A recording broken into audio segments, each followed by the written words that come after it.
I'm going very hypothetically here. We want to make a game. Yeah. Try not to make it real. Favorite metaphor. I don't know. When we meet again, And you warm up. I don't know why I'm saying I was playing only that. hang out on the game that we play together. Throughout this game. Welcome to the FEDcast.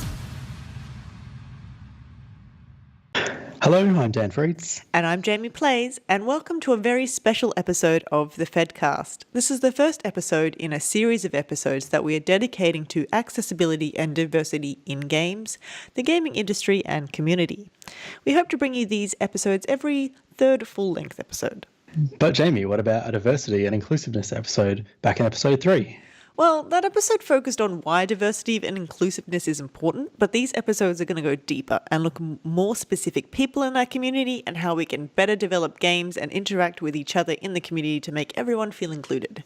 Let's get into it then. Hey, Dan! Hey Jaymii, it's good to see you. It's good to actually see you. It's pretty amazing. So, yes, this episode is all about deaf people, and in Australia, the sign language is called Auslan. It's not ASL is American Sign Language, and in Australia we use Auslan. So I thought maybe, I know you usually introduce the podcast and it's your thing, but I thought today I would introduce the podcast with a little bit of Auslan. Is that all right? Go ahead then, yeah. All right. So hello everyone and welcome to the FEDcast, which I'm going to spell FEDcast. Please, if you are good at Auslan, please forgive me. I am very much learning, but I'm going to give it a shot. So, FEDcast.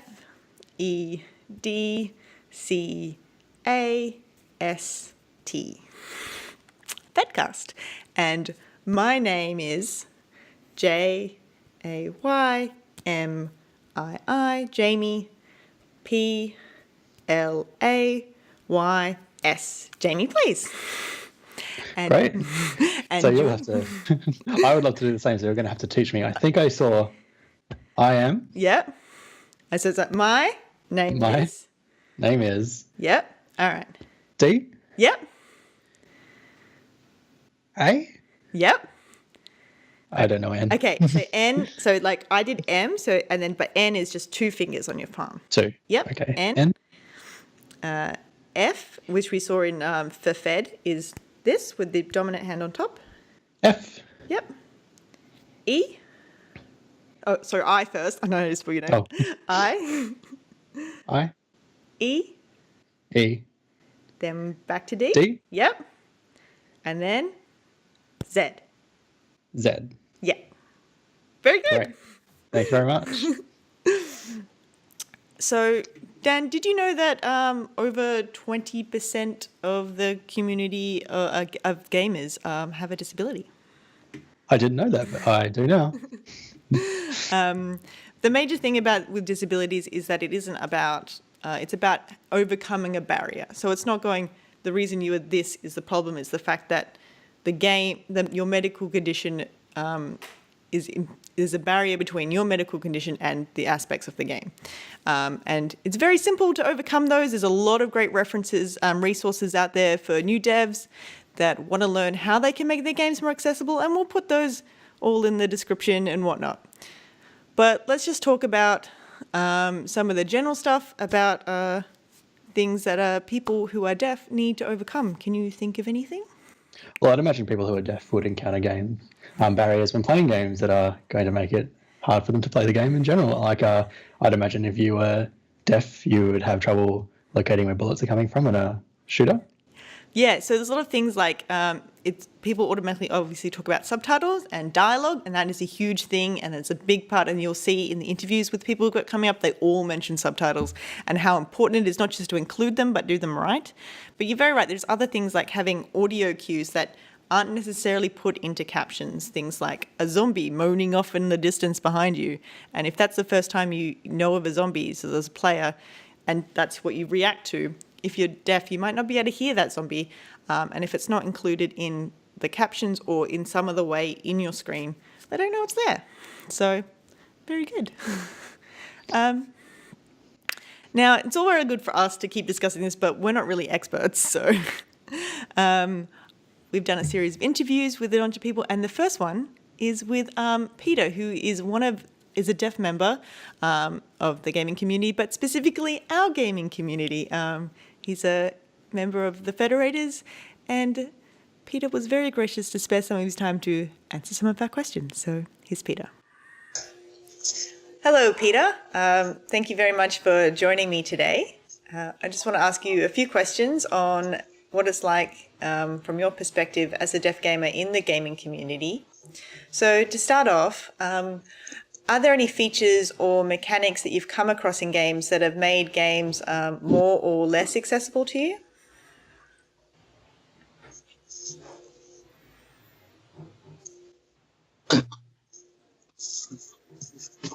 Yeah, I can see that there are a lot of deaf people that like to play games, and for me as a deaf person, without captions, I'm unable to understand features of the game. So they should include captions. Are there any games that you currently play that you wish had captions?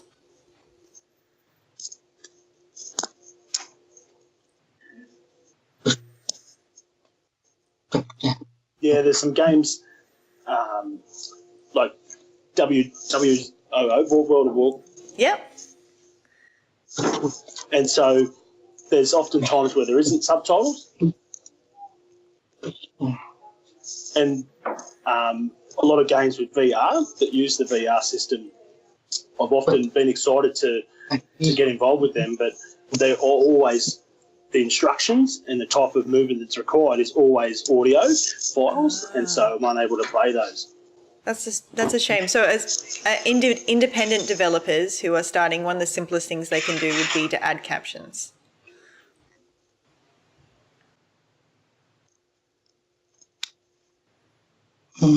Yeah, definitely.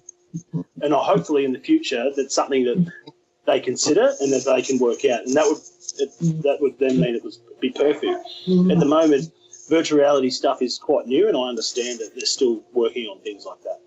Wonderful. Thank you. What has your experience been like as a deaf gamer in the online community?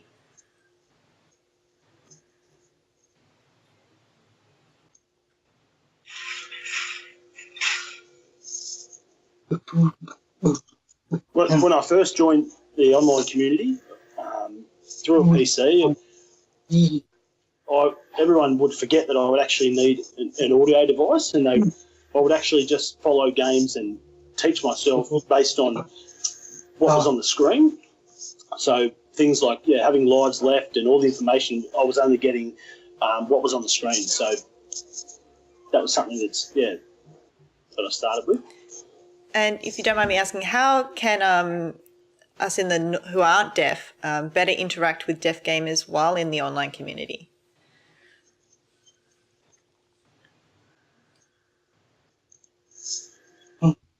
It's not easy, I guess. I have used an interpreter in the past, and sometimes I'm playing versus friends, and I can't see what's happening online I can't hear what's happening online, and so I've used an interpreter, but it is quite hard.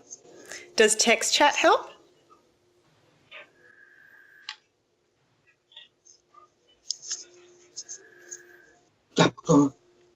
Yeah, at times it can. Yeah. Yeah, I can use text chat if it's a video call, but if I can't and people are speaking, then I can't. No. I understand. And so what are your thoughts on the current representation of deaf people in video games, and would you like to see more deaf playable characters?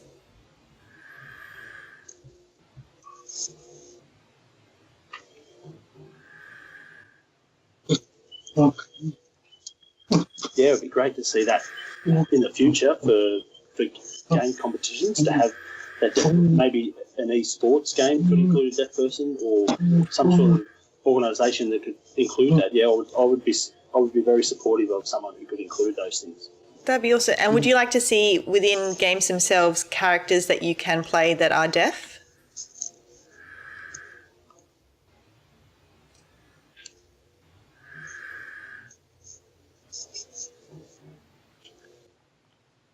Oh, I don't mind. Yeah, I think be great to have. I did see, actually, in America, there was a game. It was a moss. It was a little mouse game. Yeah, Moss? Are you referring to Moss? Moss, yeah. The Moss game, yeah, that's the one. And so that was quite interesting to see the sign language involved with the game. And so people were quite excited to have that feature in the game. And that's pretty exciting as well, because that is also a VR game. So hopefully they will also include some instructions in there that aren't audio, so that deaf players can also experience that as well.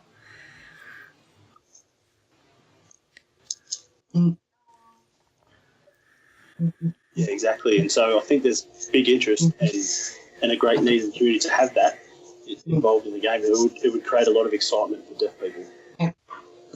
I guess if deaf kids are wanting to get involved with games, it would encourage them, if they did see that sort of that feature in a game, or that involvement of sign language in the game, it would definitely generate more interest for young people. And has games helped you as a person in general? Do you find games a really big part of your life?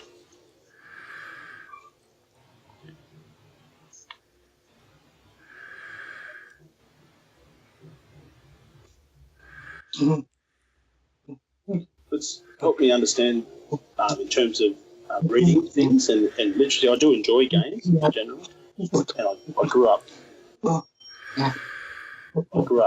involved with games through my brother, and my brother was the one who introduced me to an arcade system of a game. And so at the time that was only Pac-Man, the arcade game Pac-Man, and so he taught me the basic features of that, and that Pac-Man game didn't have sound, so that's what got me involved. Oh, that's awesome. My brother also helped get me into gaming.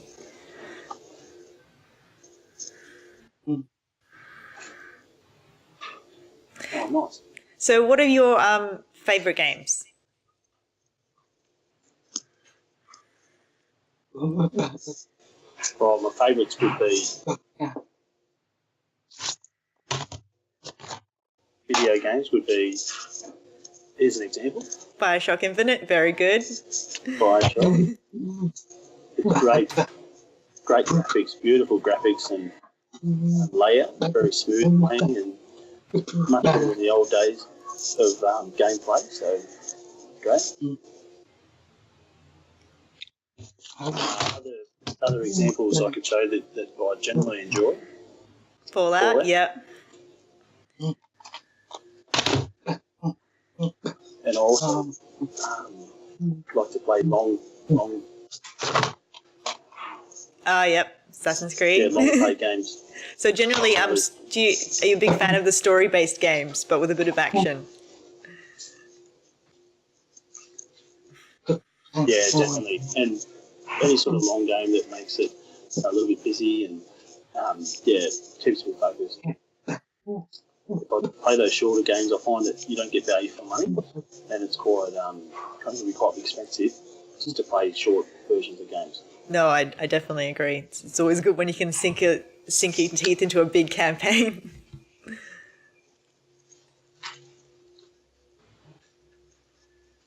Yeah, definitely. Well, thank you very much, Peter, for everything, for sharing your time with me today and answering some questions. Is there anything else you wanted to talk to everyone about, or anything else you wanted to talk about?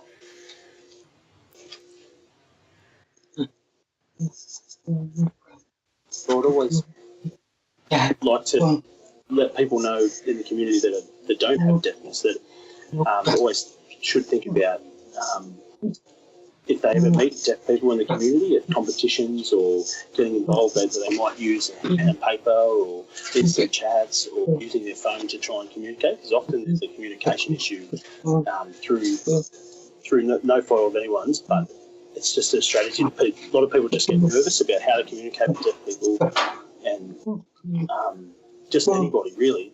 Those different cultural things. It could be any disability, but just want to give people an idea that they should be confident to try and interact and communicate.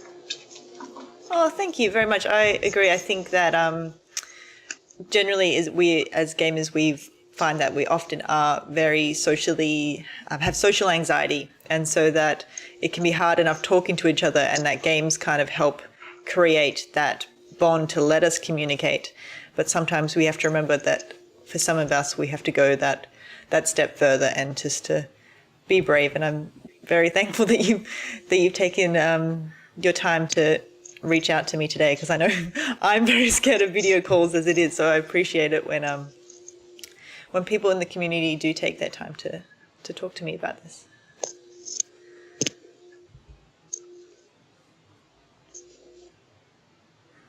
Yeah, that's no problem. Thank you. Thank you very much. Well, thanks for having me. Thank you. Cheers. See ya.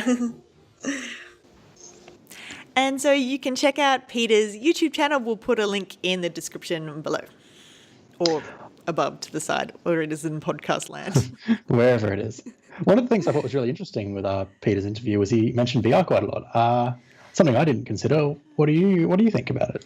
Yeah, VR is one of those really new things that we don't necessarily think about altogether sometimes, because it is so new and we're developing all these new things to it.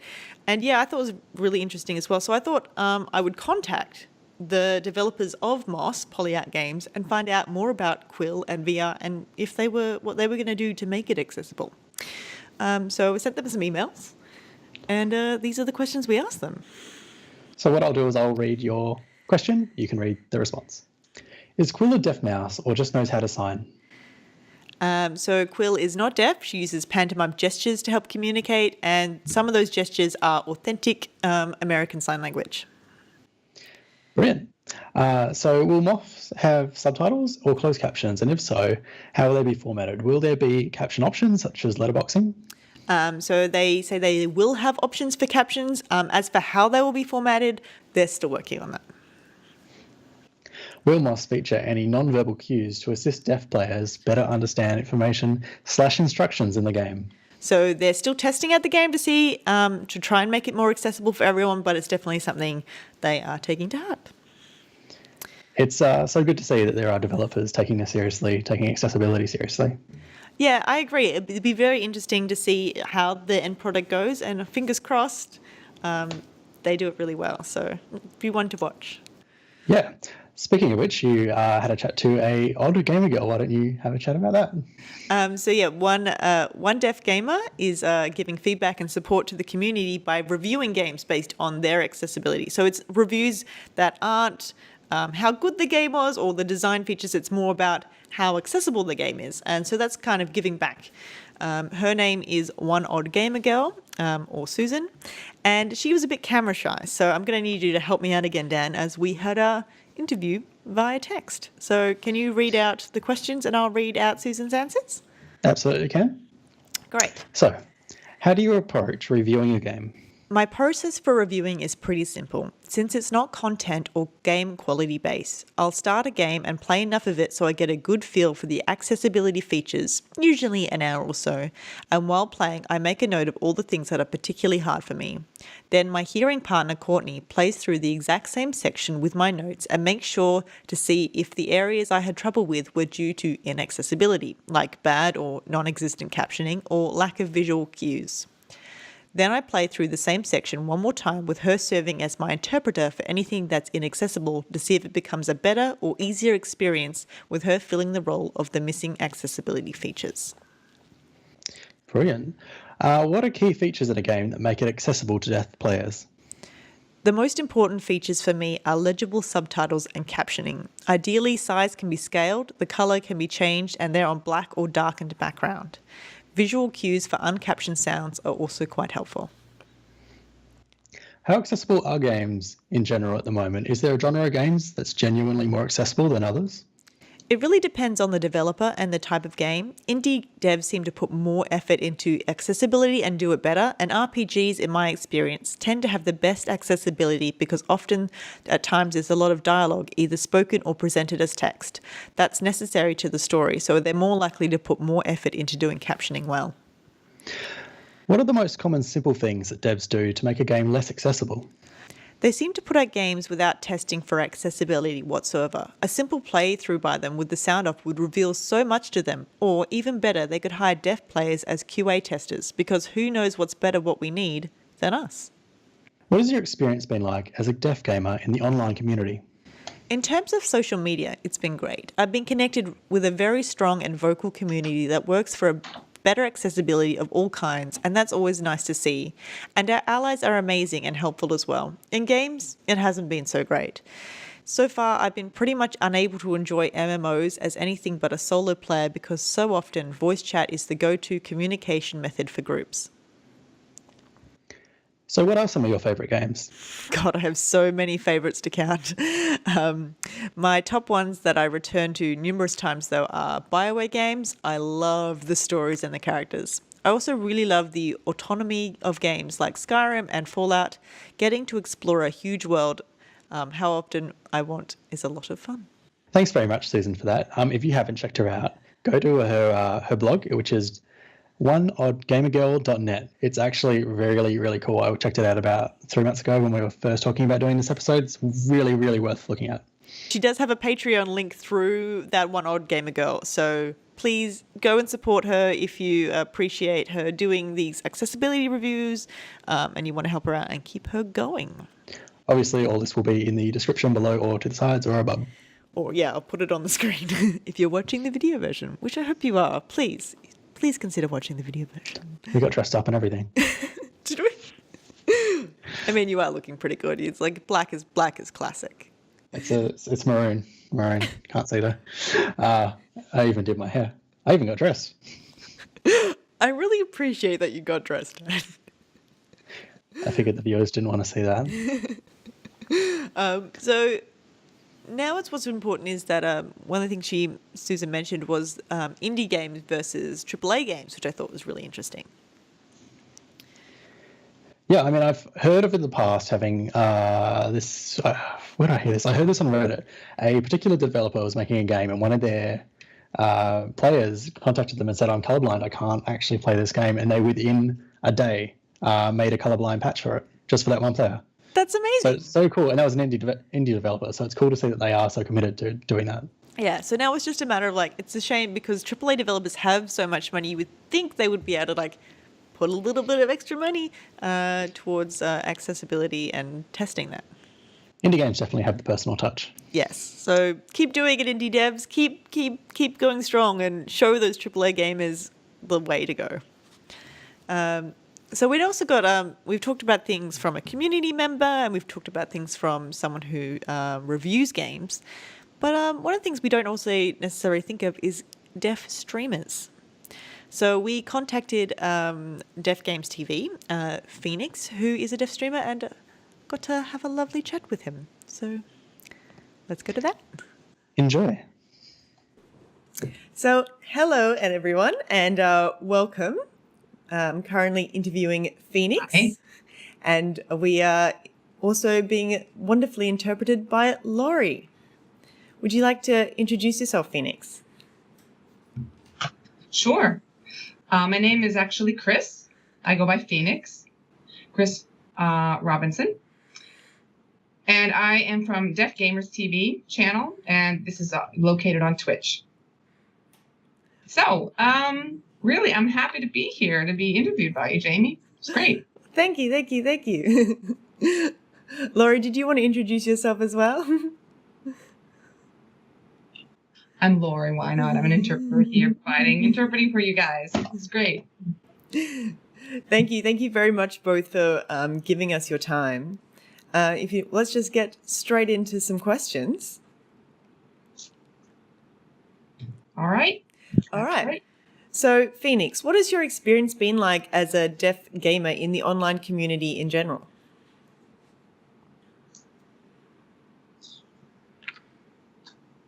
Well, it's been quite complicated. It's a bit of a double-edged sword in a way, because sometimes you run into people who they don't really have a problem with, but other times you do run into people who might be, a bit of a jerk.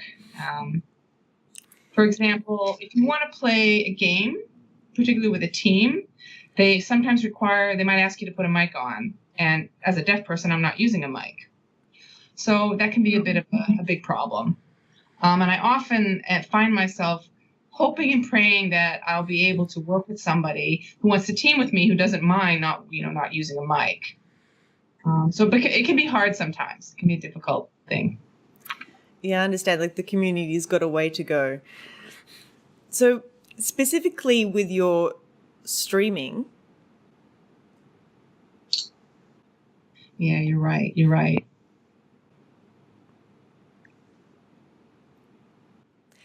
So okay, yeah. So specifically with your streaming, what are some of the things that non-deaf viewers should keep in mind when watching a deaf stream?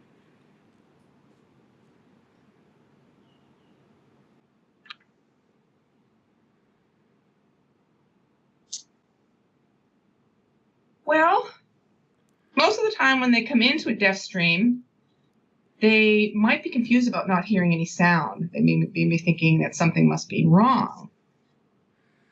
But generally, deaf gamers don't use the sound. But there are some deaf gamers who do use sound, and I think it just depends on, what a person chooses to do. So first of all, don't be confused or alarmed that you're not hearing anything. And sometimes you might need to ask. You might say, is there supposed to be sound in this game? So you can certainly ask, and someone will let you know. You may see a deaf person wearing headphones, and you might think, well, wait a minute. If they're deaf, why are they using headphones? How are they supposed to hear with headphones? So that can be a bit confusing. But I have to say that the deaf community is quite varied. There are some people who are completely deaf who don't have any residual hearing. And there are some deaf people who have a little bit of hearing. They might hear partially in one ear, and they use their hearing aids and they can pick up some sounds. So the community is quite varied. It's important to just be mindful about what you say to the person regarding their hearing.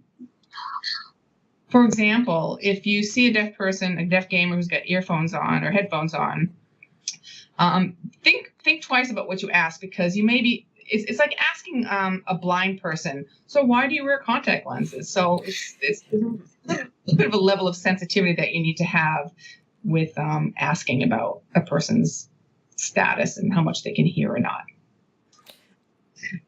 Now, I guess the number one rule is just to sort of be respectful, regardless of what the person, whoever the person is who's gaming, if they're deaf or if they have another disability. So I think it's just good advice is just be kind, be nice. Yeah, I'm definitely think that one of the things the community does is be mindful that every streamer is an individual and a person as well, and that the people behind the screen are real, and they're not, while they are entertaining you, they are not there purely for your entertainment, essentially.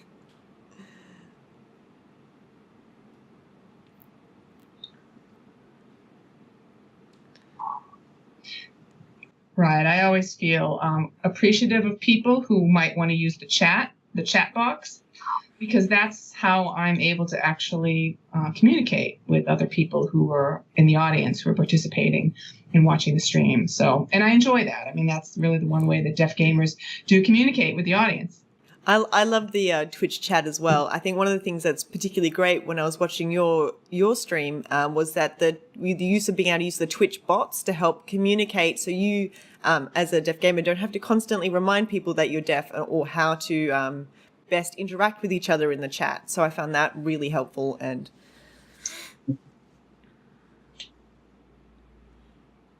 yeah, you're right. That's really true.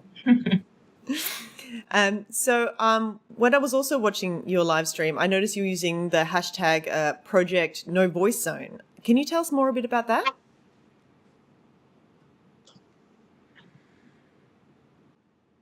Yep, sure. I found that, actually, this is a while back when I was in college in 2006. There was like a club of people who would get together and would play. But what we would do is the rule was that we could not use our voices at all.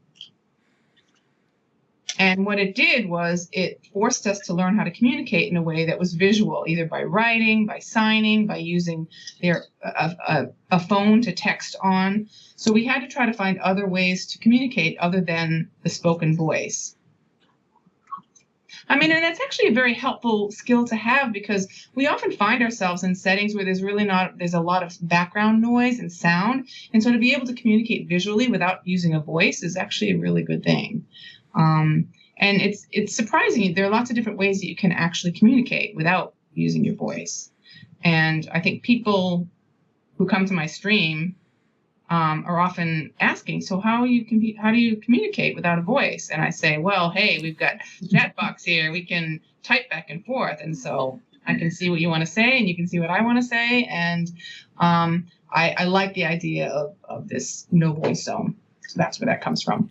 So is that something that people who aren't deaf can get involved in as well?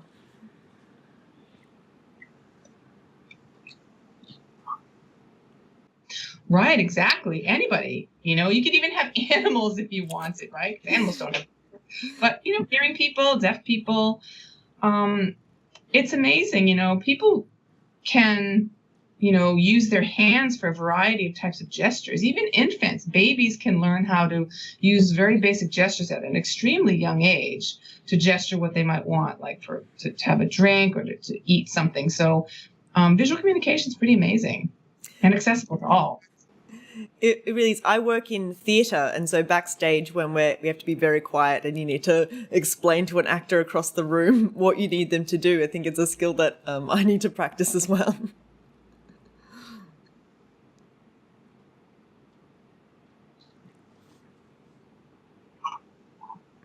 Right. That's great. That's actually a perfect example. So staying on Twitch, recently this year, Twitch Unity Day happened, and we've talked about this on our podcast before, but we couldn't get involved. But you did get involved, and so we want to hear more about Twitch Unity. Tell us what happened this year. Right. I was receiving messages on Twitch where people were saying, well,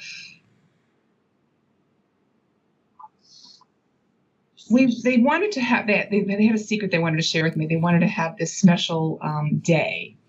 And they would like me I was asked to create a video about my experience with, and they wanted me to put some lines from my work up and available. And I thought, well, my personal meaning for these certain lines, I was asked to sort of express that.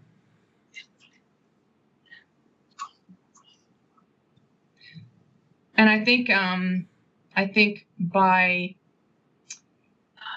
1 second for the interpreter. The interpreter just needs to repair that interpretation. Hold on. My aim was to basically bring together the community through this event, and so it was a special day that I established so that we could do that. So, as a deaf person,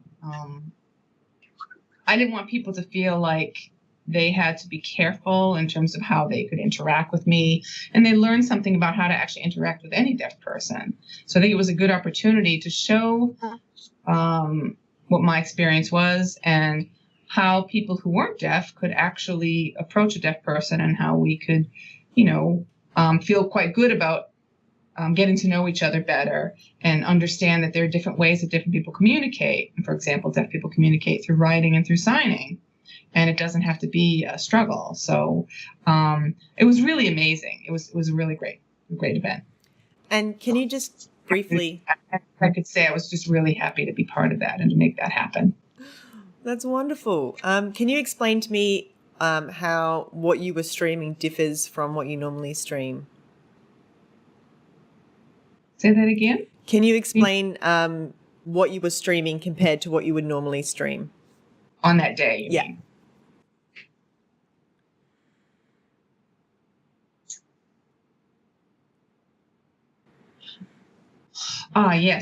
Yes. We had a short theatrical sort of explanation to the audience about how I started on Twitch. And I gave some background and a little bit of information about what the struggles had been for me and how I overcame some of the barriers that were there, and how the community can sort of work together So I gave some explanation about that to people and offered some ideas about for people who hadn't yet streamed and wanted to think about what they might want to do if they wanted to stream. And so I gave some tips, helpful tips, and other ideas to others who might be interested in doing similar things, who might be afraid that they'd have some barriers to overcome. And so on that note, have you come across many other deaf streamers, and would you like to see more?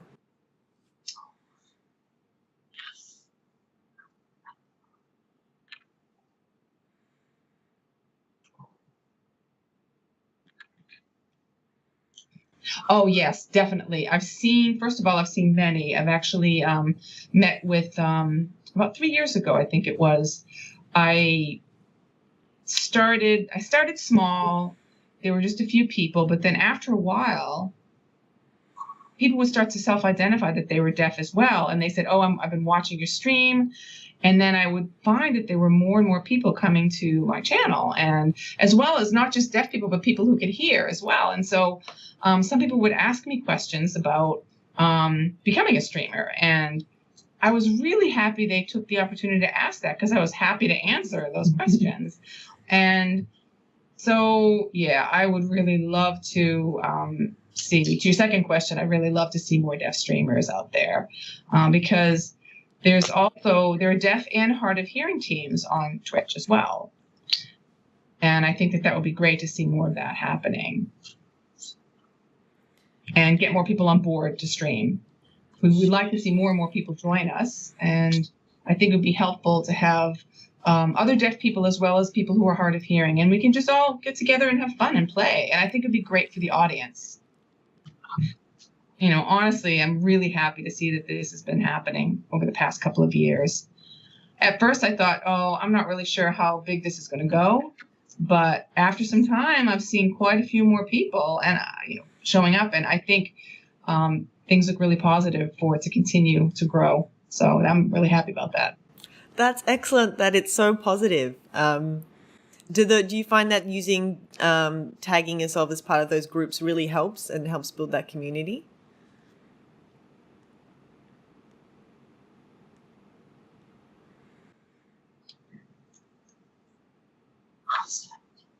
Honestly, for me, yes. I have to say yes. I want people to know that I'm deaf because, if you think about it, often, deafness is a hidden disability, right? So that can be a bit of a problem. People don't know that a person might be deaf. It's not easy to identify. So you see somebody who comes on and they might be saying to me, hey, Phoenix, and if they don't know I'm deaf, there's no way of knowing, either in person or online. So by being very out about the fact that I'm deaf and, I'm tag myself as deaf, I think it helps other people as well recognize this about me. And I know that there are some people who might be a bit shy and don't really want to self-identify as saying that I'm deaf, but it really varies depending on the gamer. But I personally feel like it's important because I think I think it can be overwhelming sometimes.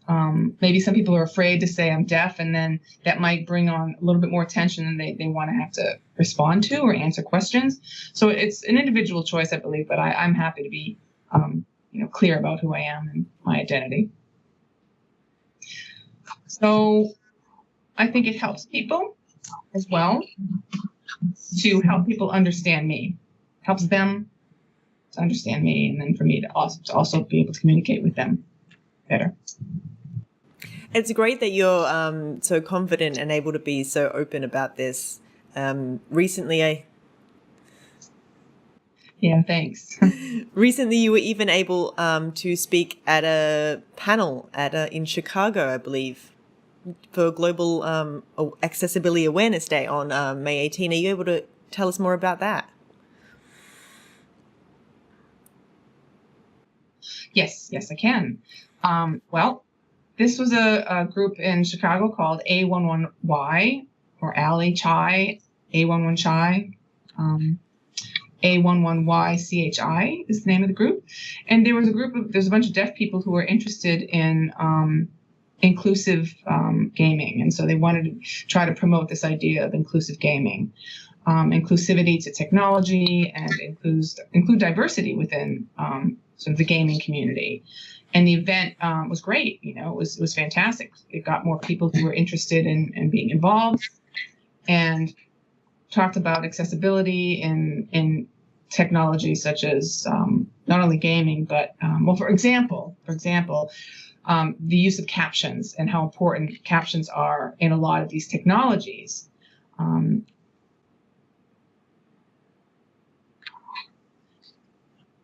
Sometimes captioning that's created by developers is actually too small and difficult to read. So the more we raise awareness of the importance of captioning, and that the captioning needs to be appropriate for people to feel like they can participate and understand, you know, I think it's important to let them know that, let the developers know that these words have to be clearly legible. And then, because it also helps people not only who are deaf, but people who don't read English as a first language. And so it's important to make sure that there's that level of accessibility with captions, and developers need to keep this in mind. So I think the whole point around the panel was to talk about some of the ways that technology can be improved to promote much more inclusivity for people like myself and others who can benefit from some of these just adaptations to the technology and the games. And I think developers need to develop their own understanding of how important that is. And, you know, giving some sort of background around some of these experiences, I think would help them. Yes, absolutely. So on that note, what do you think, what are your thoughts on the current accessibility of games for deaf people? Is it generally accessible, or do we have a long way to go in that regard?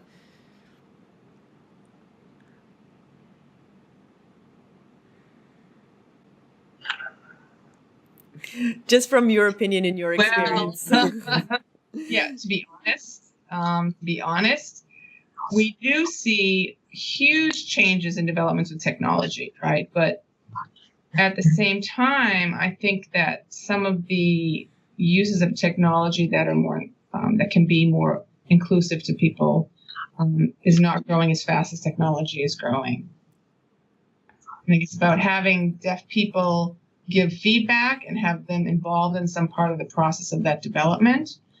I'm not sure how they get that information from the user community, but I do see that there's a bit of a struggle now with a lot of the games. Not all of them are that accessible. So that's why I'm noticing that most of the new games that are coming out now, I'm noticing some of them do have captions, which is a good thing. But again, I have to keep reiterating the fact that the size of the text is so small, and it makes it so that it's really not even accessible. Like, nice try, but it's not accessible. And then sometimes the game will be interacting with the player, and there'll be a voice of a character, but it doesn't come up on the captioning. So the captioning isn't always consistent. So there needs to be some changes and improvements with that, I think, across the board on some of these games.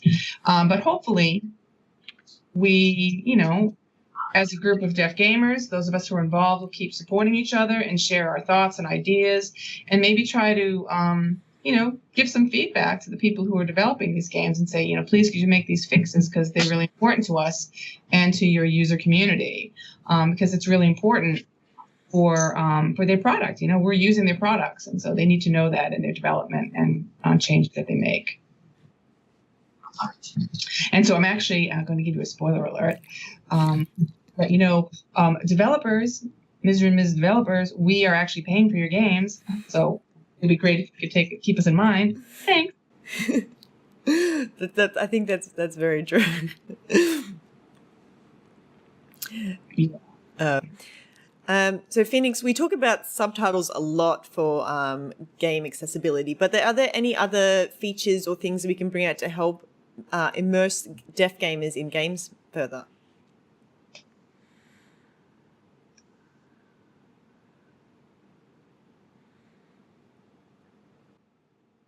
Yeah. So normally, you know, when people can hear the game, a gamer might be playing and they're fully immersed in the sounds of the game. But as a deaf person, there have been a few ideas out there Sometimes people will put headphones on and they can feel the vibrations of the sound through the headphones if it's loud enough. Sometimes people will put speakers aside their chair and they can feel the vibration of the noise vibrating the chair a little bit. But then I've come across this other thing, this new, interesting pack, really. And I'll tell you a little bit about it. It's called a sub pack, and it's the way it works is the gamer will wear it, right? And you connect it to the game. So the game gets connected directly to the pack. And there's a unit here on the side, and the headphone jack just hooks into it. Then the gamer wears it, and it will create this sort of vibration or movement as you're playing through the game.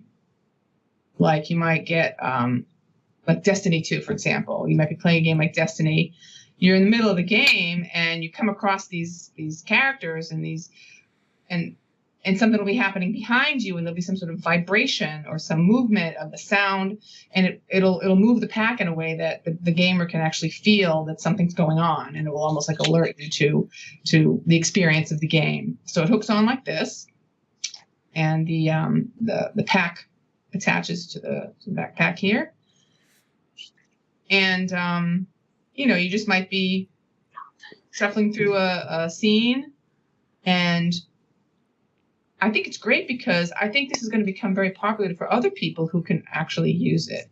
It may be something that could be applicable to watching movies or even virtual reality games. I think to be able to have a pack like this on you and experience a virtual reality game too might be something that this pack could be used for. So I see lots of potential uses.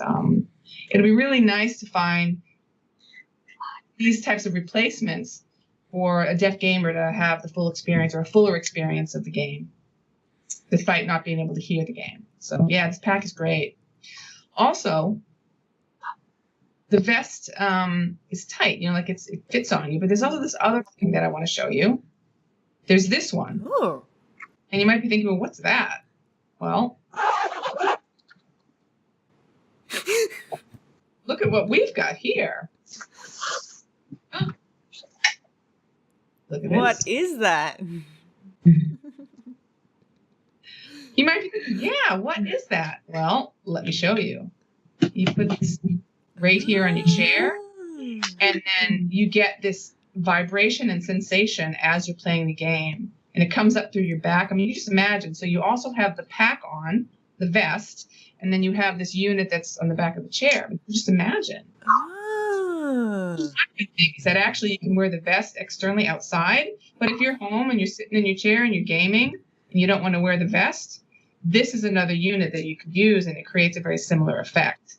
So you're leaning back in your chair and you're just enjoying the game, and you are fully immersed in it in more ways than just visual. It's great. It's amazing, the technology. It's really amazing. So when I go online, if you want to order it, it's actually, I think it's at a site called www.subpack.com, and that's where I got it. So I love it. Technology.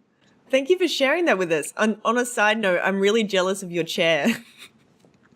You have an awesome gaming chair.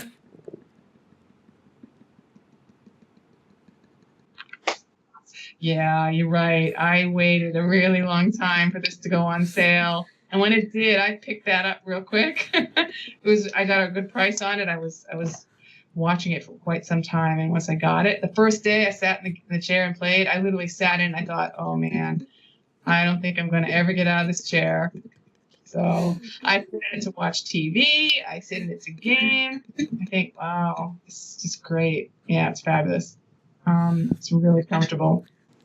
I'm still saving up for my own. Back lumbar support. That's really helpful for your back, to have a lumbar support like that. Super comfortable. Yep. We're gonna talk about that in our health potion episode coming up later this year. So definitely. We're going to be talking about lumbar support and good chairs in a later episode of Health Potion this year. So it's definitely something to keep in mind.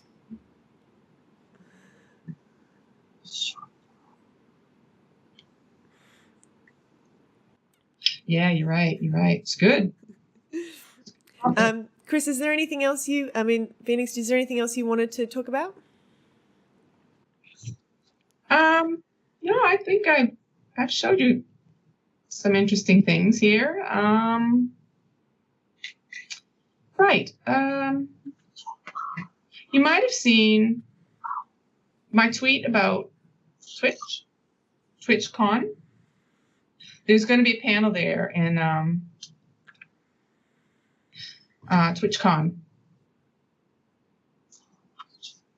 in Long Beach. It's going to be held in Long Beach, near LA in California.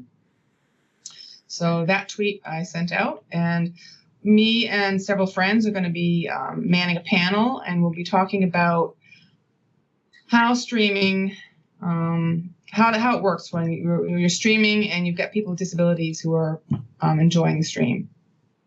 And my colleague Zero will be with me, and there are people who use wheelchairs as well. They'll be there to talk a bit about how they manage their time with their health issues, medicine, as well as how they manage that all with their enjoyment of gaming. And also epilepsy, people who have epilepsy, for example, that's a disability that we'll be talking a bit about that. And yeah, there's also people who suffer from fibromyalgia.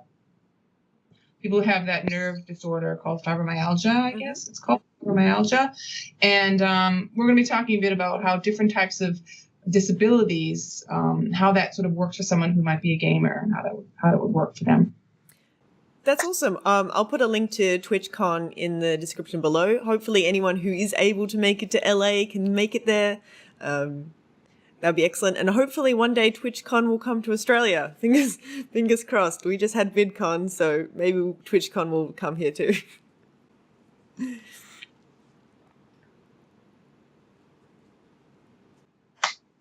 That would be real nice. Yeah.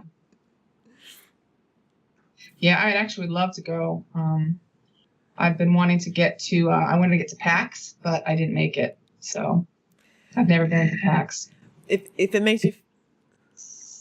But I think it would be nice. If it makes you feel better, I also have never been to PAX, and even though it's in Australia this year, I can't make it. So I'm very disappointed. Everyone I know is going.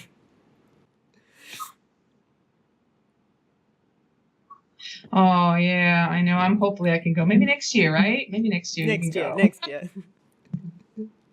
Right. So just to finish it off, I would say one easy question, but I say easy, but sometimes I find this is the most hard question of all to ask. What are your favorite games?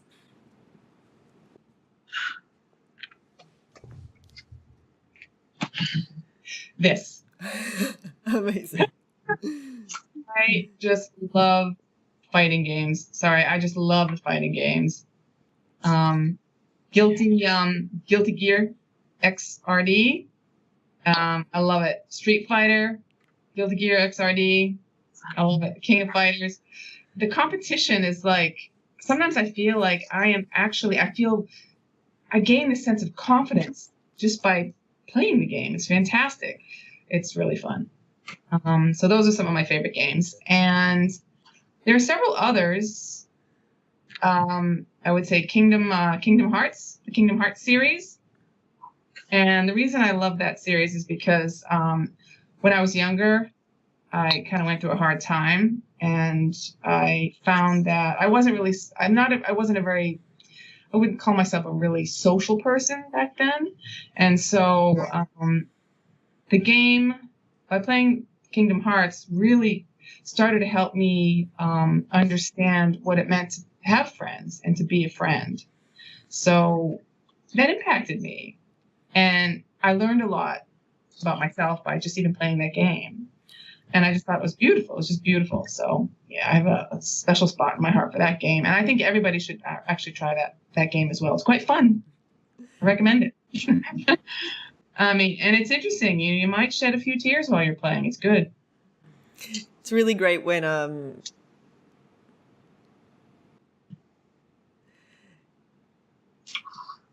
Yeah. There are actually a few other favorites. Metal Gear, the Metal Gear Solid series. Yeah, I really love those.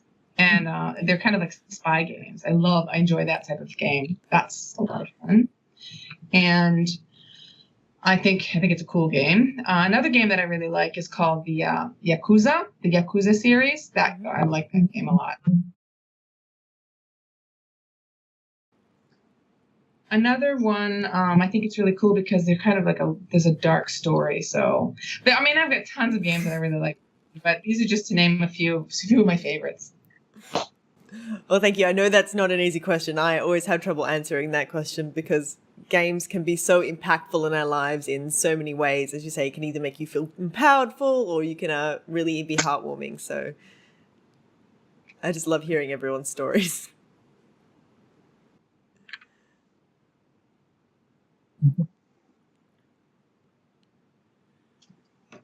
Yeah, that's great. Yeah. Well, thank you very much for joining us today, Phoenix. Really appreciate you taking the time for this. If you haven't already, everyone please go and check out his Twitch. We'll put a link in the description below. So that's Deaf Gamers TV. Yeah. And we will see you on the internet. That's right. Thank you. Thank you very much. See ya. Bye-bye. Bye, everyone. Thank you so much, Phoenix, for that big, in-depth interview. I really appreciate you taking so much of your time with so much insight and clarity in this issue. So good to see that they're so passionately wanting to talk to us. Thank you for talking to us. If you want to talk to us, please let us know. Send us an email.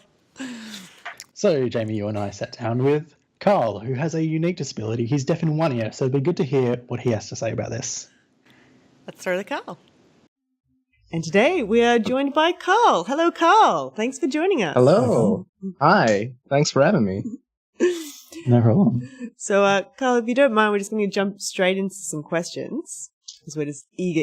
Mm-hmm. So, what has your experience been like as a partially deaf software engineer student wanting to get into the games industry?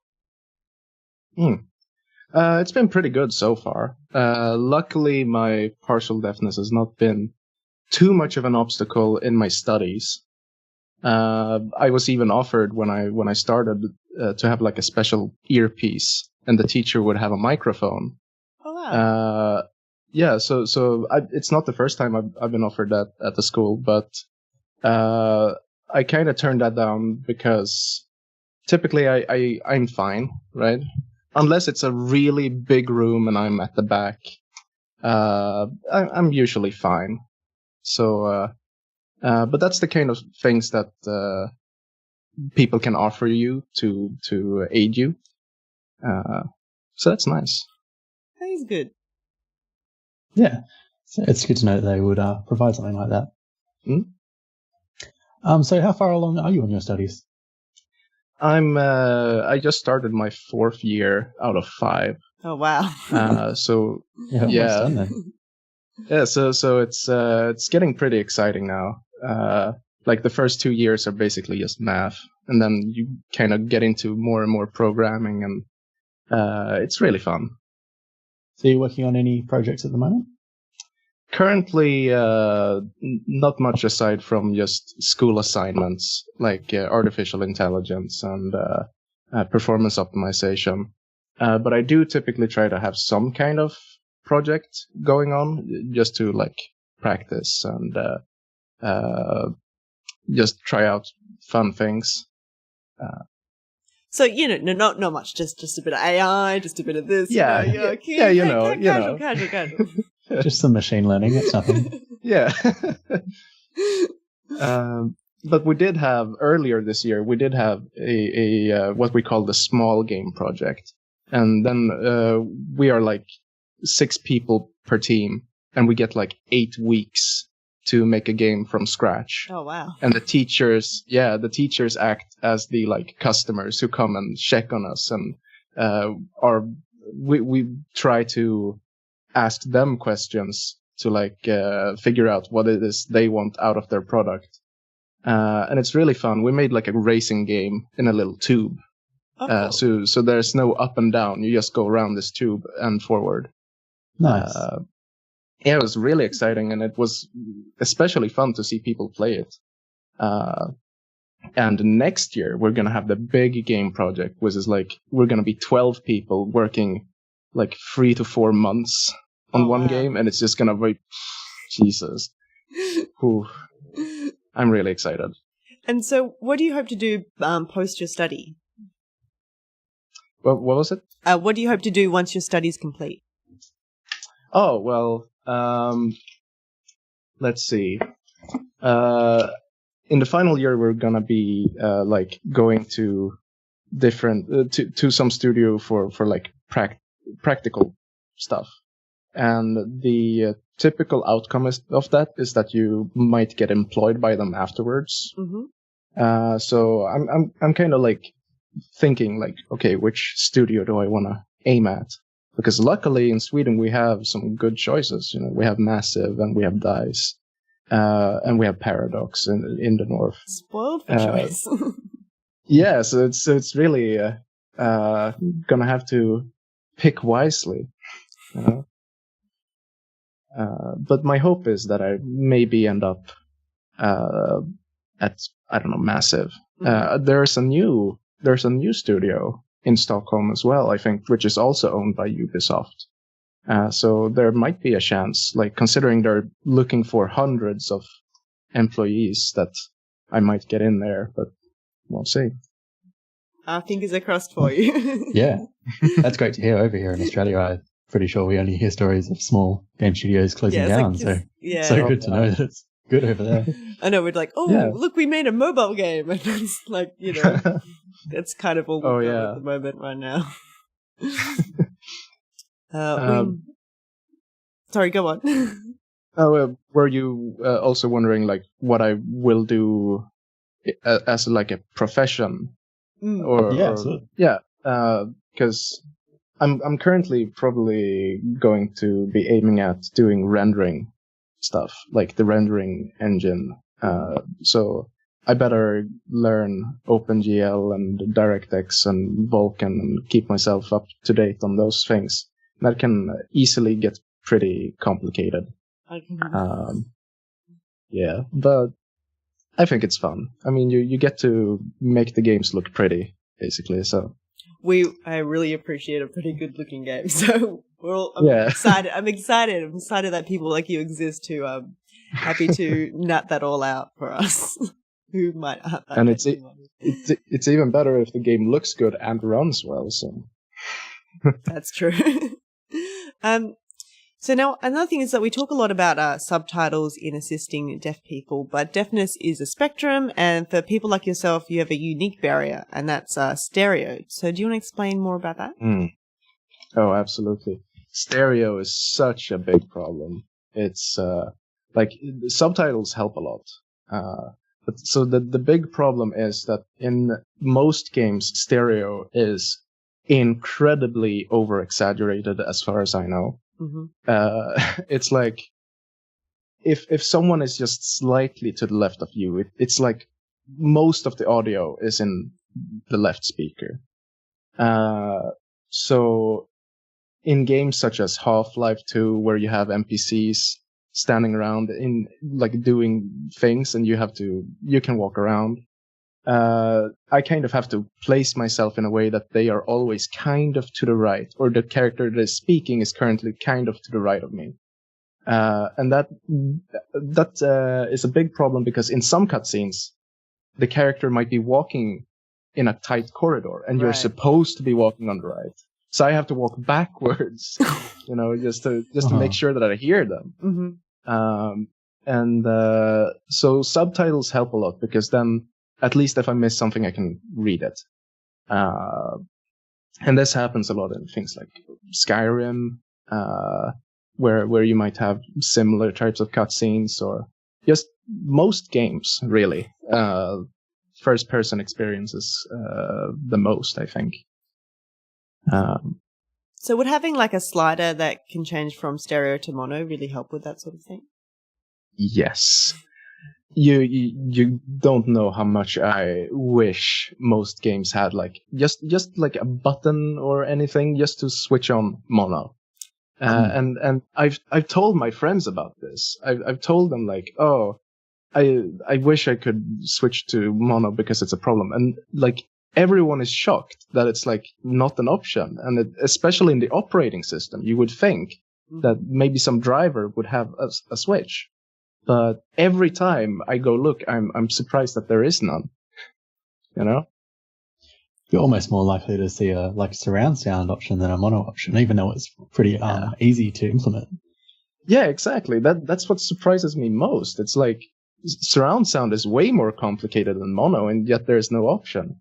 Like there was one time where I thought I had found the option, and I went into my driver and I found this balance slider from left to right, and I was like, oh my god, is this it? And I slid it to the right, and nothing changed, and I was like, well, what happened, right?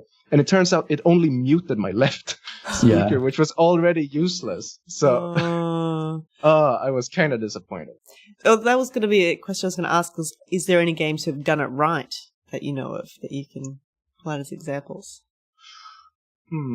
Not that I know of. And there might be some that actually did it right, but maybe I didn't notice because if it works right, you're not supposed to notice it. But yeah, I don't really know of any. I feel like I've seen a mono stereo checkbox in older games, but that's probably when it didn't matter so much. Oh yeah, maybe like stereo headsets were a new thing. Yeah. Maybe a game like I think Diablo might have had it from memory, and I might be wrong, but it wouldn't have mattered in Diablo. Yeah, no, I really wish people will just like implement that, and if I can in the future, I would kind of try to push studios to implement that, just because it should be so simple. Yeah. So I've got another question for you, and it probably isn't as relevant as we thought it would be when we wrote it out. But would your deafness inform your decisions when you are creating software for games? I guess there would be the one where you would probably suggest a mono switch, like we just talked about. Yeah, like I'm not quite sure if what you mean is like when I start a project, like if I decide to do something specific because I'm half deaf, or it's more that like being more aware of the challenges that I guess deaf people face, how that informs decisions on the software level. I'm not sure. I mean, it's like because I'm half deaf, I haven't really done much with audio. Like I haven't really programmed that part of the engine voluntarily, because I always think that like I better leave that to someone who knows what most people are gonna experience. But on the flip side, I could offer a lot of insight into like how to make it better for people like me. So those things do have an effect.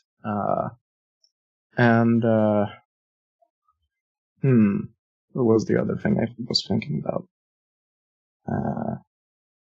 Shoot. It's okay. We can come back right. if you can think of anything. Because right. you know we've got the most difficult question of all, don't we, Dan, to finish off? Yeah. All right. Or you take it away, Jaymii. So, what are some of your favorite games?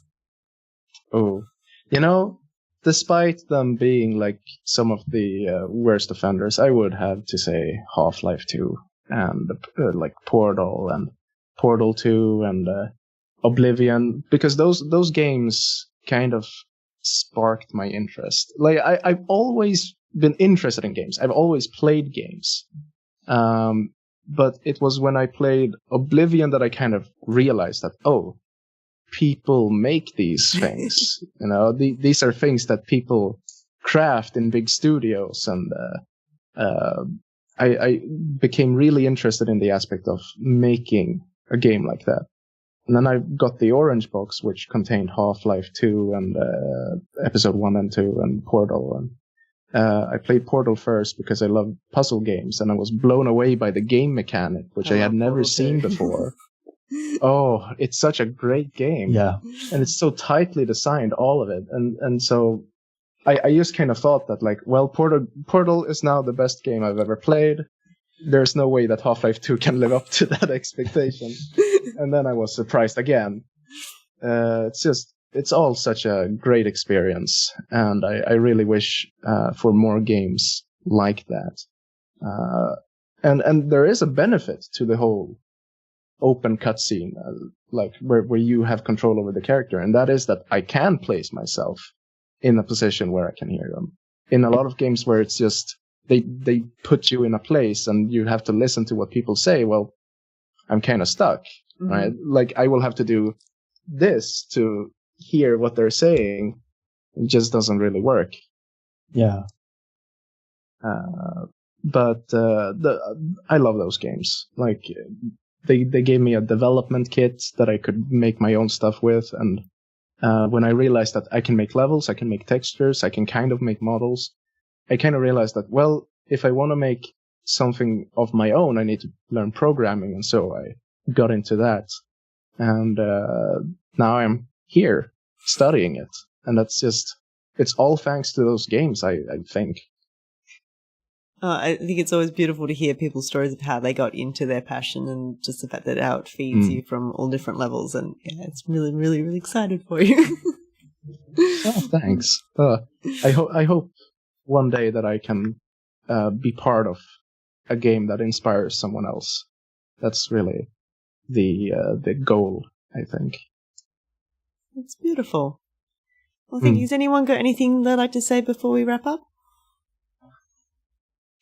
I'd just like to say thank you guys for having this talk with people, because I haven't really seen much of it. Like, every time I search for people who have the same experience and such, everyone is complaining that there is no software solution. Like, the only solution I found is that you get a little piece of hardware which you connect to your computer, and that is supposed to convert stereo to mono, and it works, but it's not convenient. Yeah. Right? Yeah. So I think it's a good idea to bring it up, and maybe someday studios will realize that they can just have a little button just for me, you know. Well, thank you so Cheers, much Adrian. for sharing that insight and being to give us something to share to the world, because it isn't without people like you who are willing to talk about this. We can't really talk about it with anyone. So, yeah, really, really appreciate you. Thanks for having me. Yeah, me too. Thanks very much for joining us. It's really insightful to hear from you. And keep in touch, and we look forward to hearing all about your big projects in the future. And hopefully, we'll be playing your games before we know it. Great. Thank you very much. Right. Thanks, Karl. All right. Thanks. Goodbye. See you later. Bye. So after our interview with Karl, we decided to investigate in what options you actually do have for turning audio to mono on a PC. And we spent quite a while trying to figure this out, didn't we? Yeah, absolutely. We spent about I think it was at least half an hour. It was definitely clicking through at least Windows half an trying hour. to find it. And when we say mono, we don't mean just panning everything into the left speaker. We mean actually summing left and right into mono. We did eventually find that Windows has the option. It's just very, very hard to find. So if you search Windows accessibility in your computer, it'll take you to your ease of access options, but the mono option isn't in there. But if you type in themes, then ease of access through the themes way, then you have, if you scroll down into other options and then scroll all the way down to the bottom, then it's there. It's ridiculously weird and convoluted, and it's just weird that there's two versions of ease of access in Windows 10. I found this by complete accident right as I was about to give up. And even then, it doesn't show up on my computer, only on yours, Jaymii. Yeah, so it works on my computer, and thankfully, it also works on Karl's computer. So we emailed Karl to let him know our discovery, and he's very thrilled because now he can, when he's playing PC games at least, he has that option. So hopefully, if anyone is a Mac user or finds an option like this on one of their consoles, please email us, let us know so we can share it with the world because it will make people's lives easier. Well, let's finish up this podcast. Right. Back to us in the past. Wait. Whew. At the time of recording, it was not possible to turn a console to mono, but now it is. Thank you very much to Ian Hamilton for passing on this red hot tip straight from the press. To turn your Xbox One into mono, you can do it by finding your way to settings, then ease of access, audio, and then making it a mono output. Ian Hamilton does a lot of great talks on accessibility in gaming. Do check him out. It's Ian Hamilton _ on Twitter, and we'll put a link to one of his talks in the description below. Check him out. He's great stuff. Okay, that's it. Back to the past. Thank you so much, Karl, for having a chat with us. It was really insightful to hear what you had to say. That brings us to the end of the episode. Thank you very much to Peter Payne, Susan, Phoenix, and Karl. You can go check out their stuff. You can check out Susan on oneoddgamergirl.net. You can check out Phoenix on Deaf Gamers TV, and you can check the other ones out. We will make sure we put everything in the description. Yes, thank you so much for taking your time and sharing your insight. If you are part of a minority group and want to share your insight with us and be on a future FEDcast episode, please contact us at FEDcastpodcast at gmail.com. And you can catch me, Jaymii Plays, at Jaymii_plays. That's JAYMII_plays. And my name's Dan Freeds. You can find me on Twitter at Dan Freeds with a Z. Thanks very much, guys. Thank you very much. See you later. Bye. I didn't know you were a girl. Thanks, Dan.